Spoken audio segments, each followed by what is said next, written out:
Halo, apa kabar pemirsa? Bertemu lagi bersama saya Mahi Pratama dalam Warta Parlamentaria.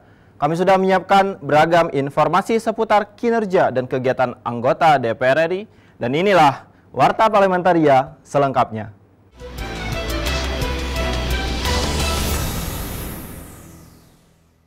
Komisi 5 DPR RI mendorong Kementerian Perhubungan dalam penyusunan program rencana kerja tahun anggaran 2021. Hendaknya memperhatikan asas efektivitas dan efisiensi, serta koordinasi antar kementerian lainnya. Ditemui usai rapat kerja Komisi 5 dengan Kementerian Perhubungan, anggota Komisi 5 DPR Sudewo mendukung perencanaan pagu indikatif tahun anggaran 2021 untuk diprioritaskan meningkatkan konektivitas antar daerah dan percepatan perkembangan perekonomian. Akan lebih baik Kementerian Perhubungan dalam membuat pagu indikatif ini melakukan koordinasi dengan Kementerian PUPR terlebih dulu, ya, supaya ada asas efisiensi itu tersebut. Mana yang harus diprioritaskan? Logikanya dalam pembangunan infrastruktur, kita bicara infrastruktur ya, tidak berbicara masing-masing. Sudewo mendorong Kementerian Perhubungan melakukan koordinasi dengan Kementerian Kelautan dan Perikanan guna meningkatkan kesejahteraan bagi nelayan dan peningkatan pertumbuhan ekonomi. Atau juga membutuhkan satu perindustrian di bidang khusus ya lain gitu, tapi dukungan infrastrukturnya dari Kementerian Perhubungan kurang, pelabuhannya kurang. Misalnya contoh di Kabupaten Pati. Kabupaten Pati ini parkir kapal ikan itu berada di alur Sungai Juwana. Sementara alur Sungai Juwana itu adalah merupakan sungai terbesar di daerah sana. Mario Dandomi, TVR Parlemen melaporkan. Komisi 10 DPR RI mendorong Dinas Pendidikan memperjelas syarat-syarat pada sistem zonasi dan kuota umur yang diberlakukan pada proses penerimaan peserta didik baru, sehingga dapat melakukan pendaftaran dengan tertib dan sesuai dengan syarat yang berlaku. Ditemui saat rapat kerja Komisi 10 DPR RI dengan Kemenpora di Gedung Nusantara 1 DPR RI Jakarta, anggota Komisi 10 DPR Rian Firmansyah berharap Dinas Pendidikan dapat mengolah kembali kriteria dan syarat yang diberlakukan pada proses penerimaan peserta didik baru dan menjelaskan acuan yang diterapkan pada persyaratan tersebut, sehingga dapat menghindari peraturan yang membingungkan calon peserta didik. Terkait dengan PPDB tentunya banyak regulasi juga yang harus diolah kembali karena kriteria yang terkesan kalau misalkan dalam undang-undang itu terkesan pasal-pasal karet, tentunya itu harus mungkin diperjelas ya. Terkait dengan zonasi juga banyak sebenarnya, kalaupun toh memang ada keluasan gitu kan ya dan lain semacamnya gitu kan, terkait dengan usia juga gitu kan, harus benar-benar dilihat parameternya seperti apa dan acuannya seperti apa gitu. Anggota Komisi 10 DPR RI Ledia Hanifah berharap pemerintah daerah dan Dinas Pendidikan dapat memprioritaskan peserta didik yang sudah mencapai batas umur sehingga dapat segera melanjutkan kegiatan sekolahnya. Rata-rata lama anak Indonesia bersekolah itu kan 8,4 tahun, artinya nggak sampai kelas 3 SMP, sehingga mungkin ada yang misalnya putus sekolah. Ya, perlu tetap ada diberikan alokasi kuota untuk anak-anak yang tadi gitu, artinya bisa jadi dia terputus karena kemarin ada masalah sekolah, terus kemudian bisa jadi karena sakitnya panjang. Ferdian dan Dwi, TVR Parlemen melaporkan. Pimpinan DPR RI menegaskan tim pengawas penanganan COVID-19 melakukan pengawasan alokasi anggaran dan program penanganan COVID-19, termasuk mencermati efektivitas realokasi anggaran di kementerian dan lembaga. Dalam pidato pembukaan masa sidang yang keempat tahun sidang 2019-2020 di Gedung Nusantara Senayan, Jakarta, Ketua DPR RI Puan Maharani menegaskan tim pengawas penanganan COVID-19 DPR RI melakukan pengawasan alokasi anggaran dan program penanganan COVID-19 termasuk mencermati efektivitas realokasi anggaran di kementerian dan lembaga. Dalam pelaksanaan fungsi pengawasan, DPR melalui alat kelengkapan Dewan pada masa sidang 4 ini akan melakukan rapat-rapat dengan mitra kerja maupun panitia kerja khususnya dalam penanganan dampak wabah COVID-19 ini di berbagai bidang dan sektor. DPR melalui Timos Penanggulangan Bencana COVID-19, DPR akan melakukan pengawasan atas pelaksanaan alokasi anggaran dan program penanganan COVID-19, termasuk mencermati efektivitas realokasi dan refocusing anggaran COVID-19 yang dilakukan di kementerian dan lembaga terkait. Puan menambahkan fungsi pengawasan DPR juga fokus kepada pemulihan sosial dan ekonomi yang akan dilakukan pemerintah, seperti anggaran pemulihan di bidang pendidikan dengan sistem pembelajaran jarak jauh, pemulihan pariwisata, dan juga pemulihan ekonomi nasional. Fungsi pengawasan DPR juga akan diarahkan pada upaya pemulihan sosial dan ekonomi yang akan dilakukan oleh pemerintah, seperti antara pemulihan di bidang pendidikan dengan sistem pembelajaran jarak jauh, pemulihan pariwisata, pemulihan ekonomi nasional, dan lain sebagainya. Dari Senayan, Jakarta, Mahir dan Dodi, TVR Parlemen, melaporkan. Pemirsa, kami masih memiliki banyak informasi lain dalam Warta Parlementaria. Tetaplah bersama kami.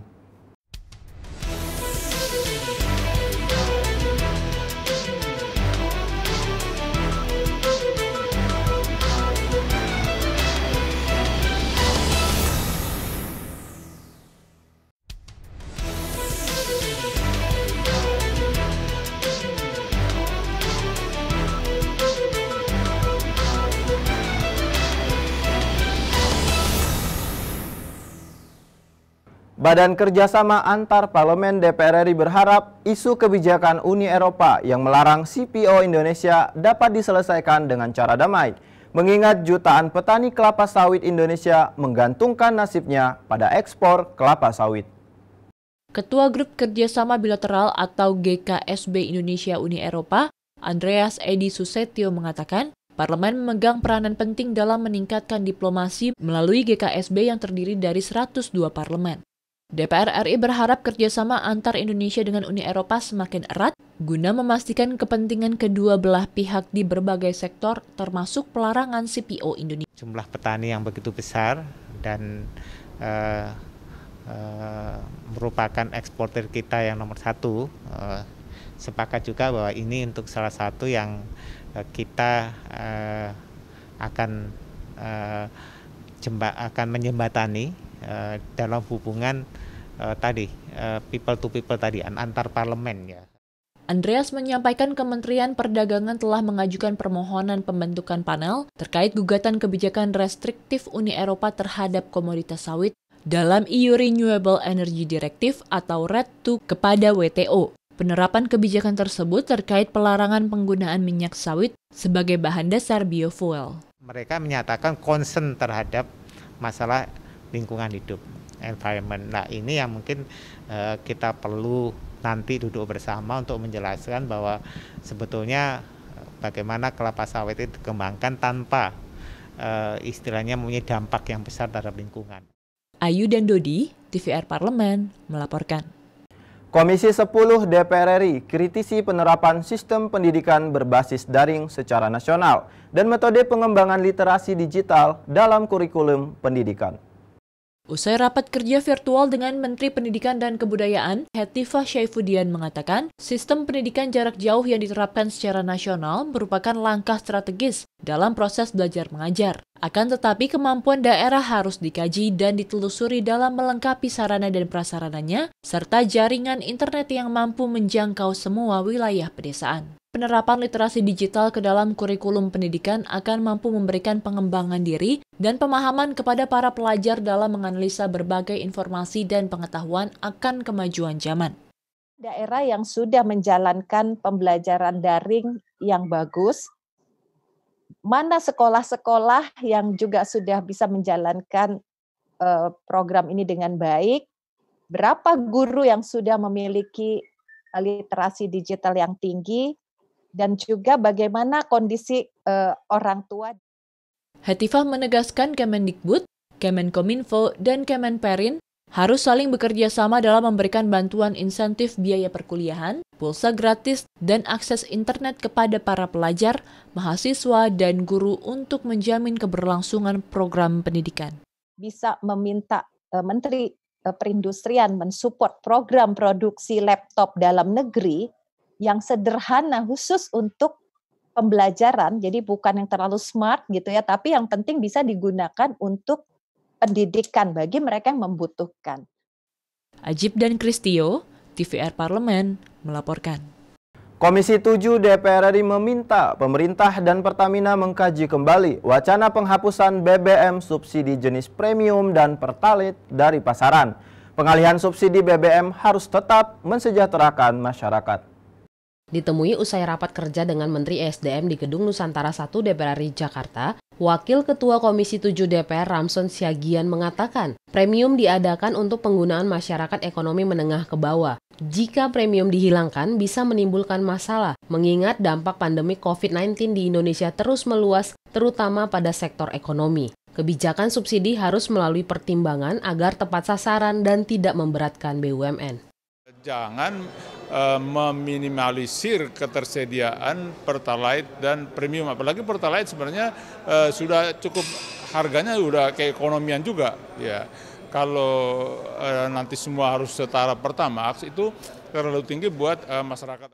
Anggota Komisi 7 DPR RI Sartono menambahkan, Pertamina harus melakukan kajian mendalam terkait pengalihan BBM subsidi agar keputusan yang diambil tidak memberatkan masyarakat dan tepat sasaran. Ya, kita saya pikir akan ada rapat dengar pendapat, kita akan sampaikan untuk menanyakan langsung gitu perihal rencana itu. Apakah betul menyangkut tentang undang-undang lingkungan hidup? Apakah karena juga selama ini program-program yang satu harga akhirnya memberikan dampak hutang atau kerugian yang luar biasa? Nah, ini kan hitung-hitungan manajemennya bagaimana. Amita dan Teddy, TVR Parlemen melaporkan. Pemirsa, kami masih memiliki banyak informasi lain dalam Warta Parlementaria. Tetaplah bersama kami.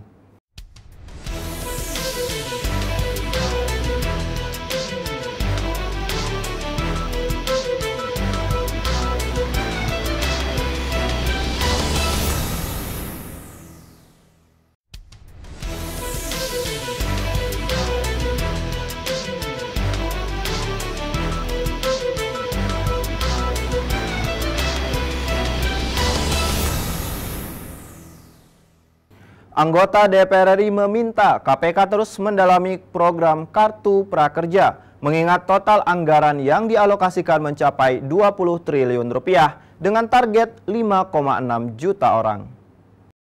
Ditemui di Gedung Nusantara 2 DPR RI Jakarta, anggota Komisi 3 DPR Didi Mukrianto menegaskan, KPK harus mengawasi secara ketat pelatihan berbasis online dari program prakerja, di mana pelatihan melibatkan platform digital sebagai mitra tanpa melalui mekanisme lelang. Upaya KPK meminta pemberhentian program prakerja diapresiasi agar mencegah penyimpangan atau penyalahgunaan oleh pihak-pihak tertentu.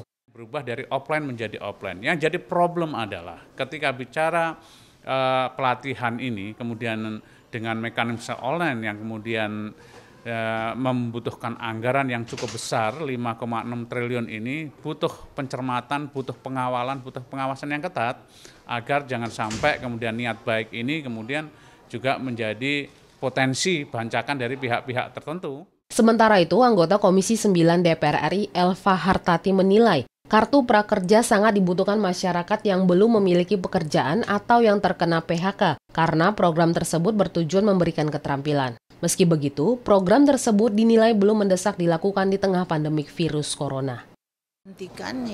Diberhentikan saja karena dalam kondisi pandemi COVID-19 ini rasanya belum perlulah untuk waktu prakerja. Namun karena ranah pemerintah ya kita serahkan aja sama pemerintah. Komisi 9 tidak ikut campur. Fitian dan Ade, TVR Parlemen melaporkan.